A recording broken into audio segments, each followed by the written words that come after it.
Last week, Josh Allen, Garrett Wilson, Breece Hall, Devon Achane, Travis Etienne, Calvin Ridley, Zay Flowers, and most tight ends busted in fantasy football, and they lost you your week.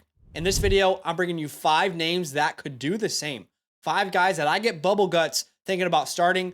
And let me just be very clear, I don't want to make this video. This video gives you an opportunity to completely clown on me if I'm wrong, but I am taking a shot. I'm standing here saying I don't want to start these 5 names. If you have 5 better options, start them instead. We are starting with Rico Dowds at the Pittsburgh Steelers. I know you guys got a lot of bye weeks. There's a lot of injuries. So if you got to start these guys, I get it, but I don't want to play Rico Dowds at the Steelers. The Steelers give up the second fewest points to fantasy running backs, averaging about 13 points to total backfields in fantasy this year. And look, superstars like Jonathan Taylor have been able to perform well versus this defense, but these low-range options like Rico Dowds have been shut down. For example, Javonte Williams, 1.5 yards per carry. All of his work came through the air. He had 11 fantasy points. J.K. Dobbins, 2.9 yards per carry, 8.4 fantasy points. And if you look at the Steelers defense in 2024, they are elite. They're bottom 5 in rushing yards allowed, total yards allowed. They only allow 3.7 yards per attempt,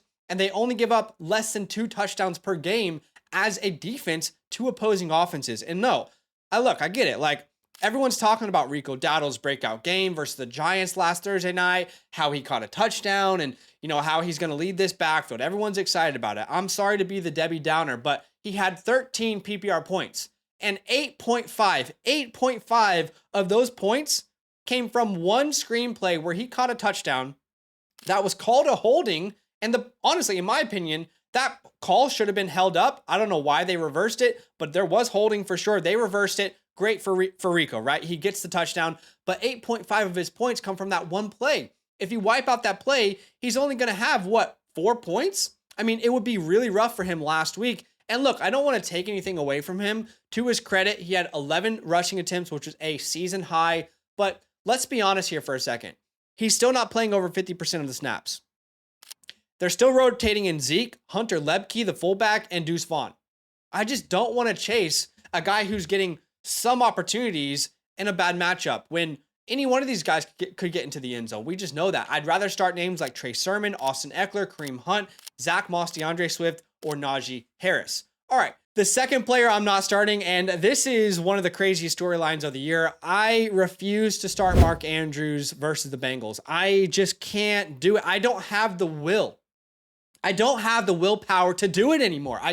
Mark Andrews will not be in my lineups, and if he blows up, okay, then I'll live with it. But here's the deal. The Bengals give up the 7th fewest points to tight ends, so this already isn't a good matchup, but this is less about the matchup, and it's more about Mark's role in this offense. Fool me once, shame on you. Fool me twice, shame on me. Fool me 3 times? That's a J. Cole song, if you know what I'm saying. But can you afford the risk of another goose egg, another 0-point game? Because in the last 2 weeks, he's had 0 points in both games, and his snap percentage has continually gone down. I mean, he's playing like 40% of the snaps, and unfortunately, this team's identity is actively hurting Andrews in fantasy football. What do I mean by that? Well, in the last 2 weeks, this team has only dropped back for a pass about 35% of their plays. That means 35% of their times, Lamar is dropping back and trying to find someone. They just have not needed to throw the ball at all. So look, to make matters even worse, I've come up with a game for us. Let's play a game together. The name of the game is Who's More Important to Their Passing Offense. All right, we're working on the title right now. Trademarks are still being in the works, but let's play a game. Who's more important to their offense right now? Basically, who runs more routes? Who has a higher target share? Who's being utilized the most? Number 1, Mark Andrews or Chig Okonkwo? What do you think? The answer is Chig Okonkwo. Yes, Chig Okonkwo has a higher targets per route run, a higher target rate. I mean, the guy is being used more even in the end zone. All right, number 2. Who's more important to their offense? Mark Andrews or Colby Parkinson? What do you guys think? The answer is Colby Parkinson. Again, a higher target rate, running more percentage of routes, a higher target per route run. He's being used more in the end zone. I can't believe I'm saying this. All right, number 3. Mark Andrews or Noah Fant? You're probably seeing a trend here.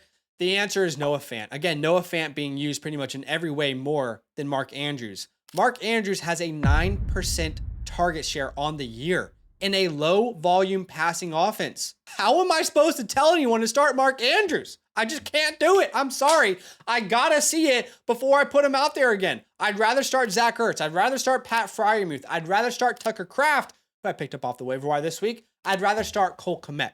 All right, at number 3, this is going to be very unpopular. Sam Darnold versus the Jets. I get it, guys. In Superflex leagues, of course, you play him.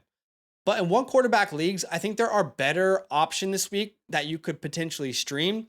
And look, Sam Darnold has been incredible. He might be the MVP if we ended the season right now, today. No one has more passing touchdowns. He's been incredible, one hell of a start. But I'm concerned. The Jets give up the fewest points to fantasy quarterbacks in 2024. Right now, they allowed just 8.9 points per game. They shut down Brock Purdy, 10 points. Will Levis had his best game, oddly, 12 points. And Bo Nix, I'm not showing you stats for one quarter. Bo Nix had 60 yards. Bo Nix had 60 yards on the entire game. The Jets defense is top 5 in passing yards allowed per game, total yards allowed per game, and total points allowed per game as far as top 5 fewest given up. Their secondary is just locked down. They got Sauce Gardner. They got DJ Reed. They're getting pressure on the quarterback. If you got the gonads to start Sam Darnold, I salute you. I absolutely do. I'm just too nervous to do it. I'd rather play Geno Smith versus the Giants. I'd rather start Justin Fields, Dak Prescott, Brock Purdy, Glock Purdy, or Baker Mayfield. The fourth group, I guess maybe that I don't want to play this week is the Raider wide receivers at the Broncos. Look, there's a lot of bye weeks. Everyone's picking up Trey Tucker and Jacoby Myers because Devontae Adams might be traded. And I think there might be people out there in deeper leagues who are like, I'm just going to play him. I think there are better options. This Denver secondary is really good. They're elite. They give up the 3rd fewest points to wide receivers right now. Jacoby Myers is probably safer because he plays in the slot, but Trey Tucker's going to be the outside wide receiver, and Pat Surtain's going to be everywhere. I mean, every single wide receiver has been shut down against this defense. DK Metcalf, his lowest points of the year was 6. George Pickens, just 5 points. Mike Evans with 3 points. And last week, Garrett Wilson, who I told you not to start in this very video, 7 fantasy points. The Broncos defense in 2024 is top 3 in fewest yards allowed in passing yards and total yards, and they give up the 3rd fewest points per game to opposing offenses. I'd rather start names like Wan'Dale Robinson, Tank Dell, Rashid Shaheed, Jordan Addison, and Josh Downs if Joe Flacco is playing. All right, at number 5, let's talk about Chase Brown. We do not want to play Chase Brown. Look, I know he just broke out last week. I know he had more carries or the same carries as Zach Moss, and he's looking good. He's looking explosive. But this is not a matchup I feel comfortable chasing. It's not a matchup I feel comfortable advising you to chase. The Ravens give up the 3rd fewest points to fantasy running backs. To an entire running back room, they're giving up about 14 points a game. And we know Zach Moss is going to split touches here. I'm not even sure Zach Moss is a good play. The way to beat this defense is not on the ground. It's through the air. Because right now, the Ravens defense gives up the fewest rushing yards per game. Guys, the Ravens defense is allowing 57 rushing yards per game. Not to one running back, to the entire team. That includes quarterbacks. That includes jet sweeps. That includes any running back on your team. 57 yards. This rushing defense is elite. And if you look at rushing yards allowed, the next closest team allows 75 rushing yards. That's how elite this team is. And the way to beat them is through the air because they are top 10 in passing yards allowed per game. So look, I just think there are better options for 85% of people. I'd rather start Alexander Madison, Braylon Allen, Tyrone Tracy, or Devin Singletary, whoever starts that game, Austin Eckler, and Justice Hill.